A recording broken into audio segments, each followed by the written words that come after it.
नमस्कार दोस्तों, आपके अपने YouTube चैनल या DS मास्टर 1.0 में स्वागत है। दोस्तों, आज हम लोग इस वीडियो के अंतर्गत परिसंचरण तंत्र पर चर्चा करेंगे और इससे जितने भी क्वेश्चन एग्ज़ाम में बने हैं या बनने की संभावना है, उन सभी क्वेश्चनों पर हम लोग फोकस करने का प्रयास करेंगे। तो आइए हम लोग परिसंचरण तंत्र की शुरुआत करते हैं। क्या होता है परिसंचरण तंत्र, इसको हम लोग समझते हैं। तो परिसंचरण तंत्र को हम कह सकते हैं, परिसंचरण का मतलब होता है परिवहन। परिसंचरण का मतलब क्या होता है? परिवहन। अर्थात हमारे शरीर में या मानव शरीर में एंजाइम का, पोषक पदार्थों का, गैसों का तथा हार्मोन्स का परिवहन करना ही क्या कहलाता है? परिसंचरण कहलाता है। और इस परिसंचरण में जो भी आर्गन्स भाग लेते हैं उनका एक तंत्र बनता है, जिसे हम क्या कहते हैं? परिसंचरण तंत्र कहते हैं। तो इस बात को लिख लेते हैं। शरीर में एंजाइम पोषक पदार्थों हार्मोन्स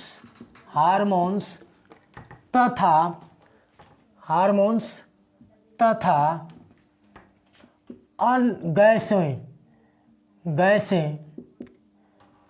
गैसें एवं अन्य पदार्थों का परिवहन करना ही परिसंचरण कहलाता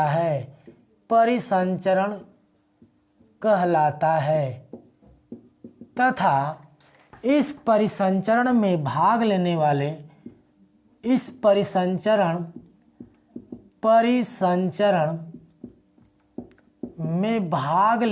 में भाग लेने वाले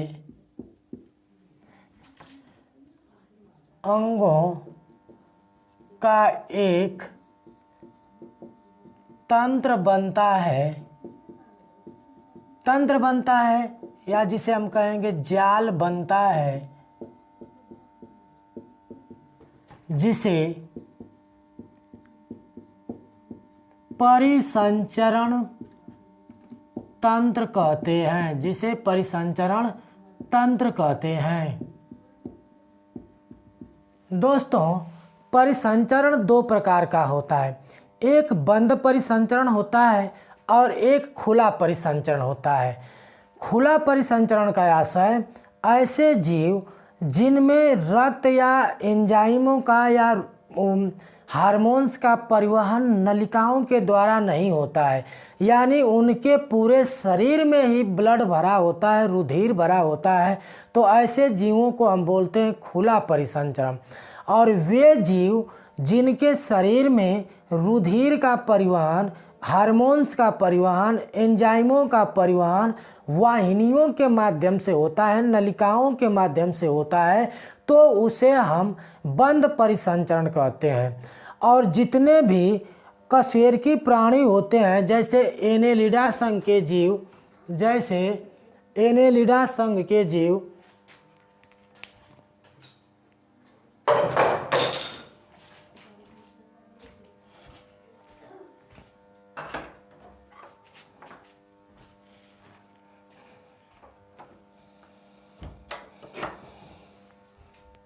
दोस्तों, जैसे एनेलिडा संघ के जो जीव होते हैं, तो उन जीवों में जो परिसंचरण होता है रुधिर उन वाहिनियों के द्वारा होता है, तो उसे हम बंद परिसंचरण कहते हैं।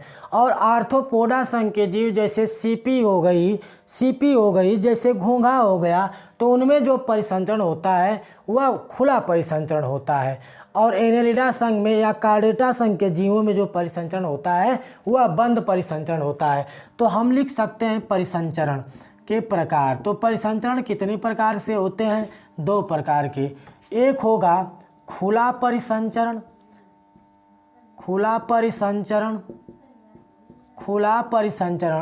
और दूसरा क्या होता है? बंद परिसंचरण। अब खुला परिसंचरण वे जीव, इसमें रक्त सीधे शरीर में क्या होता है, विभिन्न भागों में पहुंचता है। तो इसमें रक्त सीधे शरीर के विभिन्न भागों में पहुंचता है, विभिन्न भागों में पहुंचता है,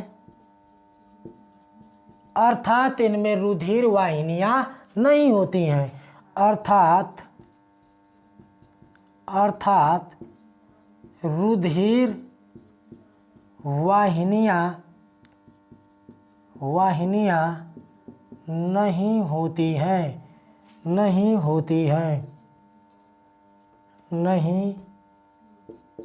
होती है, जैसे आर्थ्रोपोडा संघ के जीव, आर्थ्रोपोडा संघ के जीव, जैसे सीपी हो गई, घोंघा हो गया। तो ये सारे जीव जो आते हैं वो किसके अंतर्गत आते हैं? खुला परिसंचरण तंत्र के आते हैं। इसके बाद हम लोग देखेंगे बंद परिसंचरण की बात करेंगे। तो ऐसे जीव जिनमें रुधिर का परिवहन सीधे शरीर में नहीं होता है, रुधिर का परिवहन रुधिर वाहिनियों के द्वारा होता है। तो लिख लेते हैं,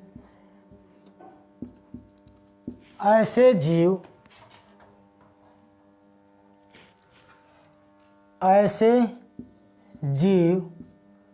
जिनमें रुधिर का परिवहन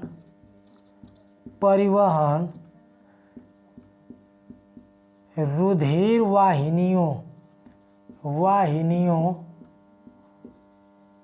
द्वारा होता है, रुधिर वाहिनियों द्वारा होता है, जैसे कार्डेटा व एनेलिडा संघ के जीव, एनेलिडा संघ के जीव, जैसे मान लीजिए स्तनधारी, जैसे मान लीजिए मनुष्य, मान लीजिए खरगोश ना, बकरी, भैंस आदि। तो इनमें जो परिवहन होता है बंद परिसंचरण होता है। तो आप इसका स्क्रीनशॉट ले लीजिए और हम आगे चलते हैं। चलिए,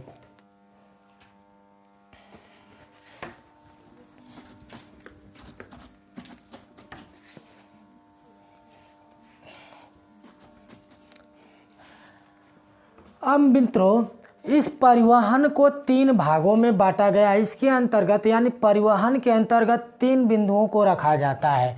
तो परिवहन में किसे किसे शामिल किया गया है या परिसंचरण में किसे किसे शामिल किया जाता है?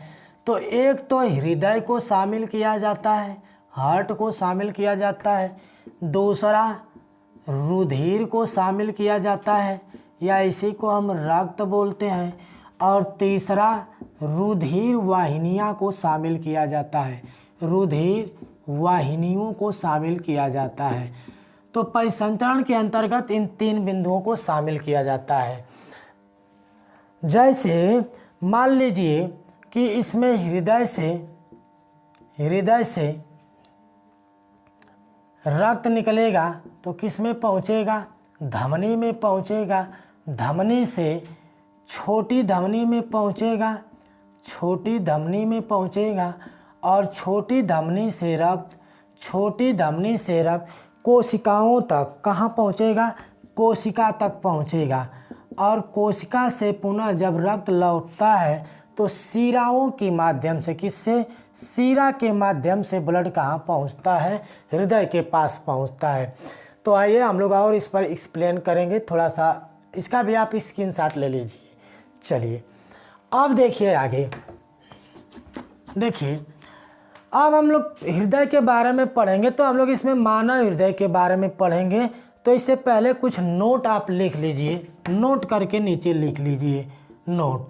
जैसे मछलियों का हृदय, जो मछली का हार्ट होता है, तो मछली का हृदय 2 कोष्ठी होता है। तो उसमें 2 कोष्ठी होता है, जिसमें एक आलिंद होता है और एक क्या होता है? निलय होता है। तो हम मछली का हृदय बना रहे हैं। देखिए यह मछली का हृदय है और मछली के हृदय में ऊपर वाले को हम क्या बोलते हैं, आलिंद बोलते हैं, और नीचे वाले को क्या बोलते हैं, निलय बोलते हैं। तो मछली के हृदय में एक आलिंद और एक क्या होता है, निलय होता है।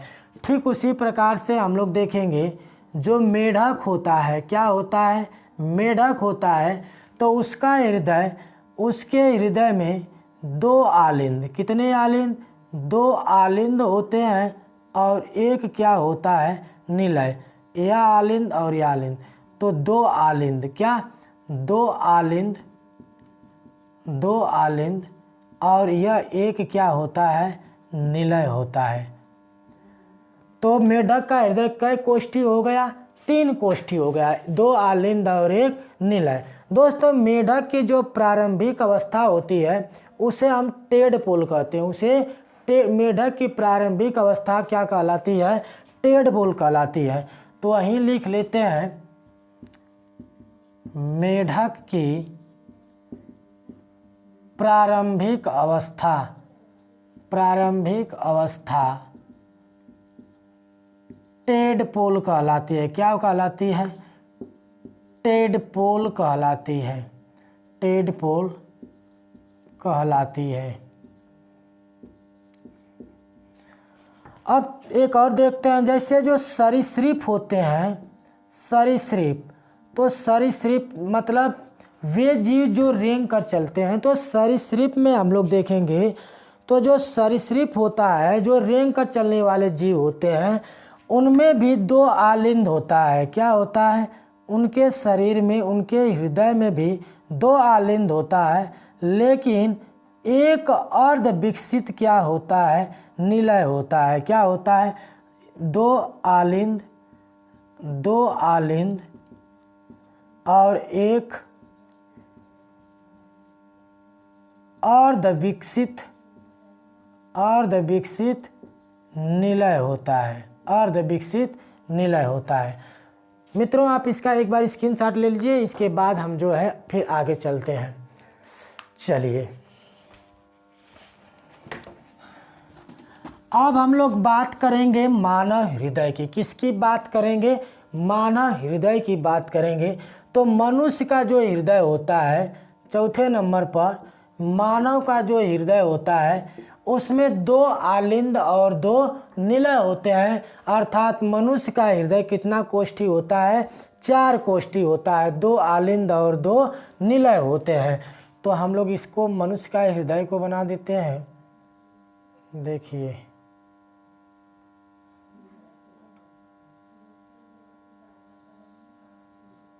ये मनुष्य का हृदय है और इसमें क्या, यहाँ एक आलिंद, इसको आलिंद बोलेंगे, इसको हम बोलेंगे लेफ्ट आलिंद, और इसको क्या बोलेंगे, राइट आलिंद, और इसको बोलेंगे लेफ्ट निलय, और इसको क्या बोलेंगे, राइट निलय।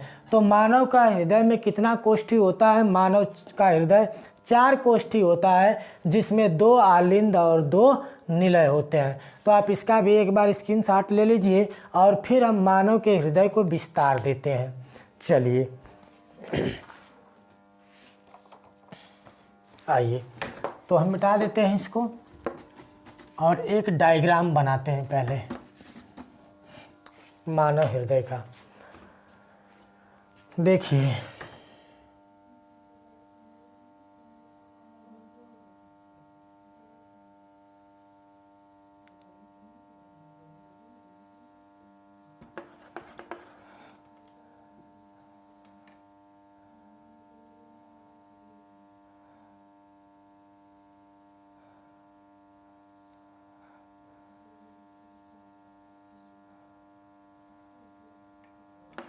रुक जाइए,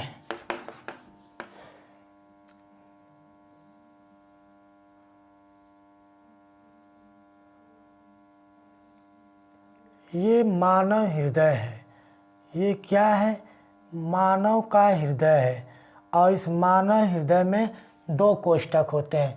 इसको हम बोलेंगे बायां आलिंद। क्या बोलेंगे, बायां आलिंद। इसको बोलेंगे दायां आलिंद, दायां आलिंद।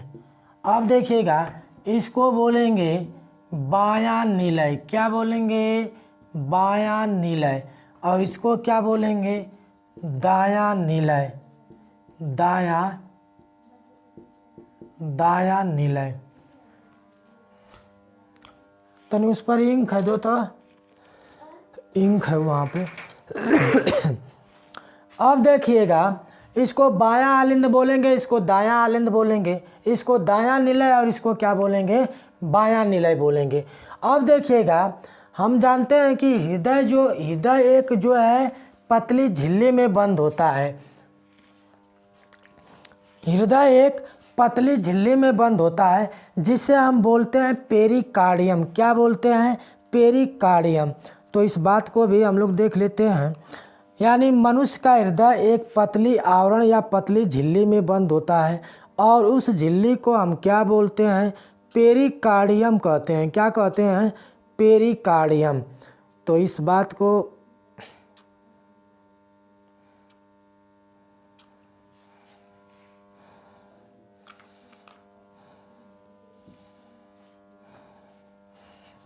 चलिए अब देखिए मनुष्य के हृदय के चारों ओर एक पतली मेम्ब्रेन पाई जाती है।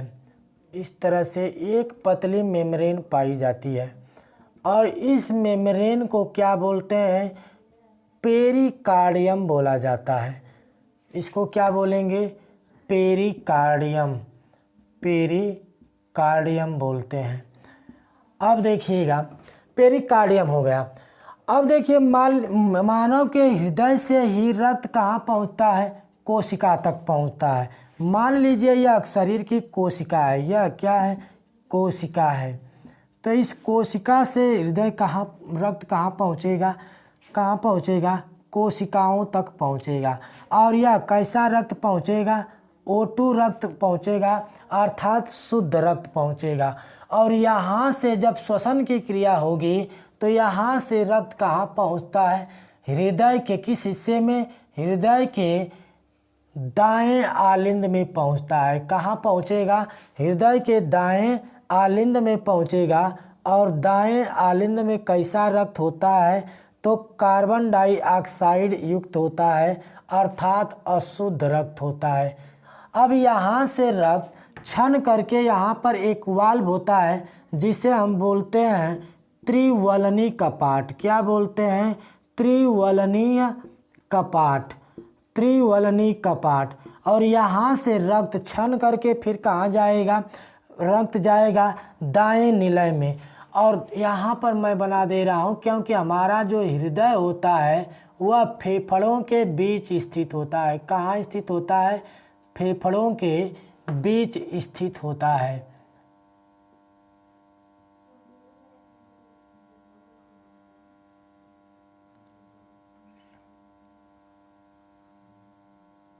देखिए अब यहाँ से रक्त निकलेगा और सीधे कहाँ जाएगा, फेफड़ा के पास जाएगा। कहाँ जाएगा रक्त, सीधे फेफड़ा के पास। और यह कैसा रक्त है, CO2 युक्त रक्त है।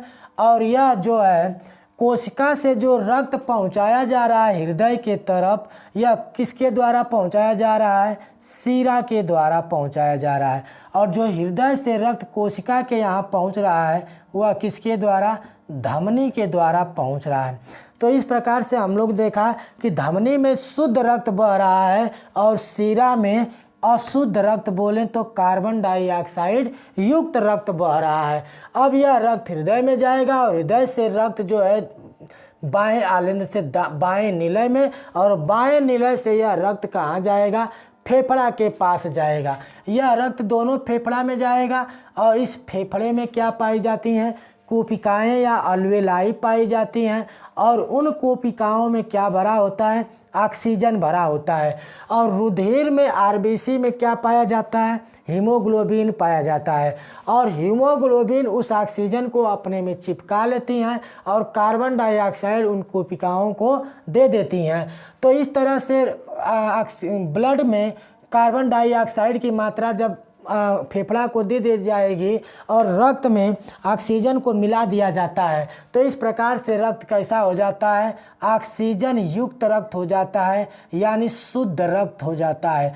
और यह दोनों फेफड़ों से रक्त कहाँ पहुँचता है, कहाँ पहुँचेगा, हृदय के बाएं आलिंद में पहुंचता है। कहाँ पहुंचता है, हृदय के बाएं आलिंद में पहुंचता है। और यह कैसा रक्त होता है, शुद्ध रक्त होता है।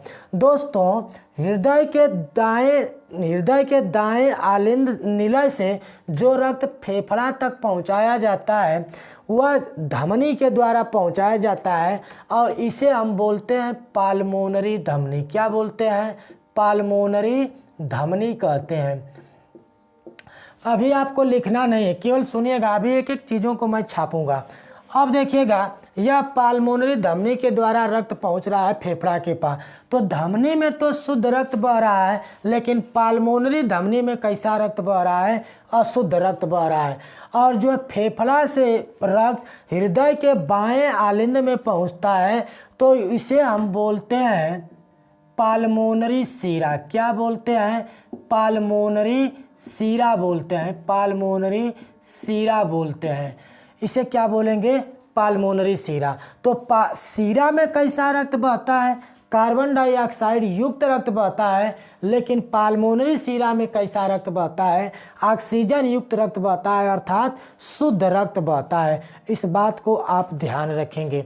अब देखिएगा, जब हृदय से यहाँ पर रक्त आएगा तो इससे यहाँ पर भी एक वाल्व होता है जिसे हम बोलते हैं द्विवलनी कपाट। क्या बोलते हैं, द्विवलनी कपाट। और इस कपाट के द्वारा रक्त छन करके कहाँ पहुँचेगा, बाएं निलय में पहुँचेगा। मित्रों ध्यान दीजिएगा, हम देख रहे हैं कि इस भाग में हमेशा कार्बन डाइऑक्साइड युक्त रक्त बह रहा है और हृदय के एक भाग में कैसा रक्त बह रहा है, ऑक्सीजन युक्त यानी शुद्ध रक्त बह रहा है। तो हृदय के बाएं भाग में हमेशा शुद्ध रक्त तथा हृदय के दाएं भाग में सदैव कार्बन डाइऑक्साइड युक्त रक्त यानी अशुद्ध रक्त होता है। अब देखिएगा, जब हृदय संकुचित होता है, क्या होता है, संकुचित होता है, यानी जब सिकुड़ता है तो सिकुड़ता है तब भी यहाँ से रक्त निकलेगा और जब फैलेगा तब भी क्या निकलेगा, ब्लड निकलेगा रुधिर में। तो हृदय के एक संकुचन और फैलने की क्रिया को हम क्या बोलते हैं, हृदय की धड़कन कहते हैं। और यह 1 मिनट में कितनी बार धड़कता है, 72 बार धड़कता है। अब देखिएगा, जब यह हृदय संकुचित होगा तो इस रुधिर तीव्र गति से इस नली में निकलेगा। तो उस समय जो दाब धमनियों पर दाब होता है 120 होता है। और जब यह फैलता है तब भी रक्त निकलता है, लेकिन उस मात्रा में कम रक्त निकलेगा। तो उस समय धमनियों पर कम दाब लगाया जाएगा। तो उस समय धमनियों पर दाब कितना होता है, 80 होता है। तो इसको हम बोलते हैं सिस्टोलिक। क्या बोलते हैं, सिस्टोलिक बोलते हैं। क्या बोलते हैं, सिस्टोलिक। और इसको क्या बोलते हैं, डायस्टोलिक बोलते हैं। क्या बोलते हैं, डायस्टोलिक बोलते हैं।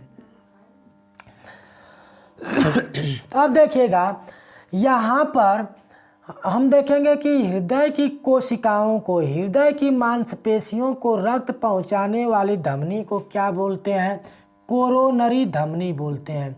क्या बोलते हैं, कोरोनरी धमनी। यानी हृदय की मांसपेशियों को रक्त देने वाली धमनी को क्या बोलते हैं, कोरोनरी धमनी कहते हैं। और इसी कोरोनरी धमनी में कोलेस्ट्रॉल के जमाव के कारण या किसी भी प्रकार के रुकावट होने के कारण क्या आता है, हृदय घात होता है। क्या होता है, हृदय घात, या जिसे हम क्या बोलते हैं, हार्ट अटैक आता है। अब देखिएगा, हृदय के बाएं आलिंद की दीवार से, देखिए ये दायां आलिंद है, तो दाएं आलिंद की दीवार से हृदय की धड़कन प्रारंभ होती है। जहां से हृदय की धड़कन प्रारंभ होती है उसे SAN बोलते हैं। क्या बोलते हैं, SAN बोलते हैं। SAN का मतलब होता है साइनो आरिकुलर नोड। साइनो आरिकुलर नोड से हृदय की धड़कन प्रारंभ होती है। और हृदय की लयबद्धता को बनाए रखता कौन है, पेस सेटर। और SAN को हम क्या बोलते हैं? हृदय का पेस मेकर बोलते हैं। तो इस बात को भी आप याद रखिएगा। तो आप इसका स्क्रीनशॉट ले लीजिए और इन सारी बातों को हम एक पॉइंट टू पॉइंट लिखने का प्रयास करते हैं, लिख देते हैं, ताकि आपका एक अच्छे से नोट्स बन जाएगा। चलिए अब हम मिटा देते हैं। इस फिगर को ध्यान रखिएगा और इससे हम सारे क्वेश्चन जितने हैं उसको हम लिख देते हैं लाइन टू लाइन। चलिए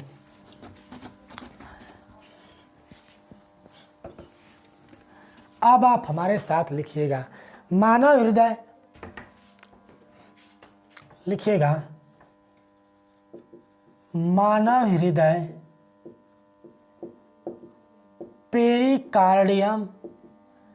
पेरिकार्डियम नामक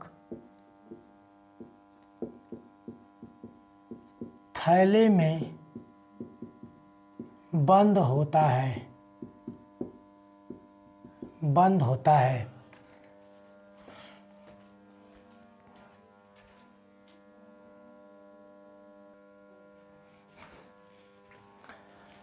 मित्रों, तो इस देखिएगा मानव हृदय की पेरिकार्डियम, मैंने बताया कि एक पतली मेम्ब्रेन या एक झिल्ली में बंद होती है। इसी झिल्ली या मेम्ब्रेन को हम क्या बोलते हैं?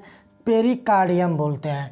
दूसरी बात, मानव हृदय का भार जो होता है लगभग 300 ग्राम होता है। और हृदय कितना कोष्ठी होता है? 4 कोष्ठी, 1, 2 और 3 और 4, जिसमें 2 आलिंद और 2 क्या होते हैं?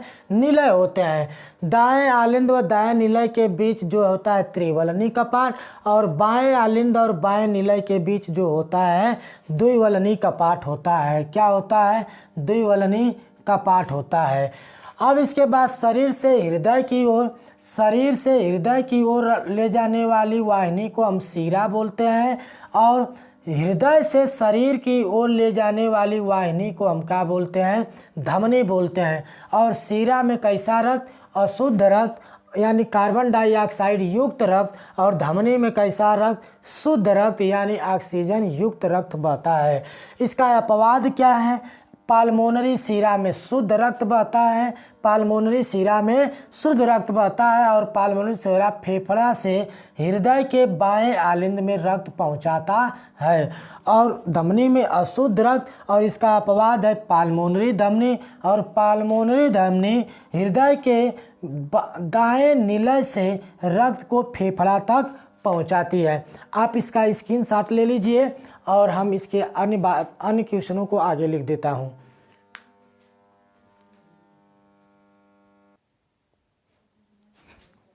चलिए आइए हम लोग आगे देखते हैं।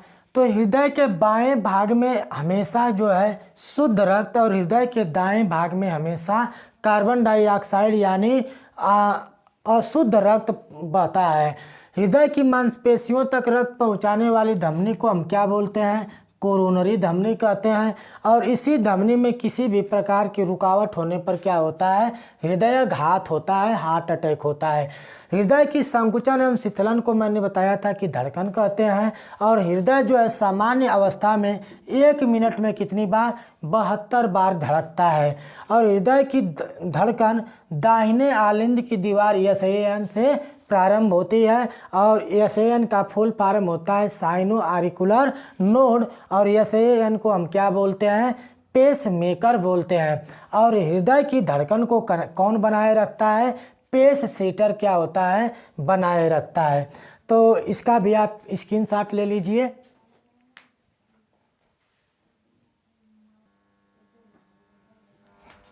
चलिए आपने स्क्रीनशॉट ले लिया, अब हम लोग आगे देखते हैं। देखिएगा जो एड्रेनिल होता है, एड्रेनिल का स्रावण जो होता है पिट्यूटरी ग्लैंड यानी मास्टर ग्रंथियों से होता है, और इसका भी स्रावण जो है मास्टर ग्रंथि से होता है। तो जो आपातकालीन परिस्थितियों में हृदय की धड़कन को बढ़ाता कौन है? एड्रेनालिन होता है। इसके बाद सामान्य परिस्थितियों में हृदय की धड़कन कौन बढ़ाता है? नार एड्रेनालिन होता है। इसका मतलब क्या है दोस्तों? आपातकालीन और सामान्य परिस्थितियों में, जैसे मान लीजिए किसी भी वस्तु को देख करके या किसी भी विषय वस्तु को अचानक कुछ सामने आ जाता है तो देख करके हम डर जाते हैं या भयभीत हो जाते हैं, तो उसे हम आपातकालीन परिस्थितियां कहेंगे। और सामान्य रूप से भी कभी कभी हृदय की धड़कन क्या हो जाती है? तेज़ हो जाती है, जैसे मानसिक प्रेशर वगैरह के दौरान, तो इसको कौन बढ़ाता है? नॉरएड्रेनालिन बढ़ाता है। थायरॉक्सिन उपापचयी क्रियाओं का नियंत्रण करके हृदय की गति को क्या करता है? बढ़ाता है। अब जब हृदय की धड़कन सामान्य रूप से तेज होती है तो टेकीकार्डिया, और जब धड़कन जो है सामान्य रूप से धीमी होती है तो उसे हम क्या बोलते हैं? ब्रेडीकार्डिया बोलते हैं। अब देखिएगा, हृदय की जो कार्यविधि होती है, यानी हृदय की कार्यविधि की जांच जो है इलेक्ट्रोकार्डियोग्राफ, इसको क्या बोलते हैं? इलेक्ट्रोकार्डियोग्राफ बोलते हैं। इलेक्ट्रोकार्डियोग्राफ क्या बोलते हैं? इलेक्ट्रोकार्डियोग्राफ बोलते हैं। इलेक्ट्रोकार्डियोग्राफ से की जाती है। और इलेक्ट्रोकार्डियोग्राफ की खोज किसने किया था? तो इलेक्ट्रोकार्डियोग्राफ की खोज जो है एयोवेन ने किया था। किसने किया था? एयोवेन ने किया था।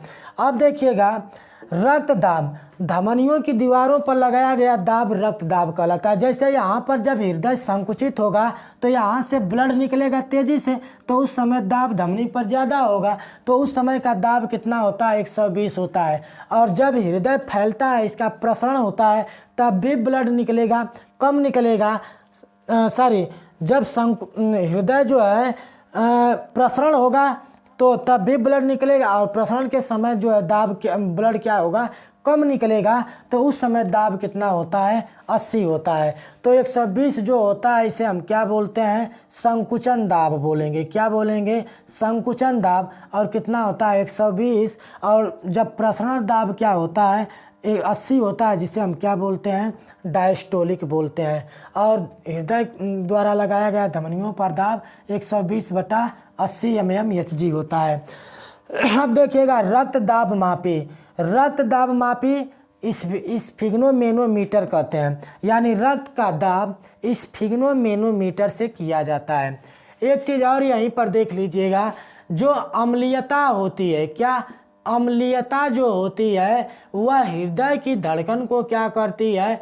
कम करती है। और क्षारीयता जो होती है, क्षारीयता हृदय की धड़कन को क्या करती है? बढ़ाती है। तो इस बात को आप याद रखिएगा। मित्रों, आज मैं इस सर्कुलेटरी सिस्टम के अंतर्गत हृदय को कंप्लीट किया। जल्द ही इसका हम लोग पार्ट 2 लेकर के आएंगे, जिसमें रक्त के या रुधिर और रुधिर वाहिनियों को कंप्लीट करने का प्रयास करेंगे। मित्रों, यह वीडियो आपको कैसा लगा आप कमेंट बॉक्स में ज़रूर बताइएगा, और यदि आपको अच्छा लगेगा तो वीडियो को लाइक करिएगा, चैनल को सब्सक्राइब करिएगा तथा अपने मित्रों को भी शेयर करिएगा, क्योंकि आपका एक लाइक और शेयर मुझे मोटिवेशन देता है, और आप लोगों के लिए मैं ऐसे ही अच्छे अच्छे वीडियो बना करके लाने का प्रयास करूंगा। तो हम लोग मिलते हैं एक नए वीडियो के साथ। तब तक के लिए नमस्कार, जय हिंद मित्रों।